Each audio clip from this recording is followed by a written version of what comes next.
Ang lalaki, kapag wala ng pagmamahal sa'yo, gagawin niyang komplikado ang relasyon ninyong dalawa. Ipaparamdam sa'yo na hindi ka na niya kailangan. Baliwala na sa kanya yung presensya mo. Hindi na siya mag-update sa'yo. May mga bagay na siyang ginawa na hindi niya ipaalam sa'yo.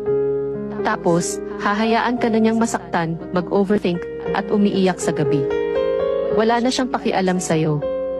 Ang mga lalaki, hindi yan makikipaghiwalay sa'yo. Hihintayin niya hanggang mapagod ka. Gusto ng lalaki na ikaw mismo ang magtatapos ng inyong relasyon.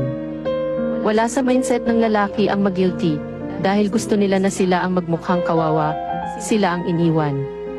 Kaya sa mga babae dyan, maging wais na po tayo. Hindi na natin hihintayin pang aabot sa ganitong klaseng relasyon. Doon tayo sa lalaking handang magmahal ng totoo. Hindi yung lalaking walang paninindigan sa simula lang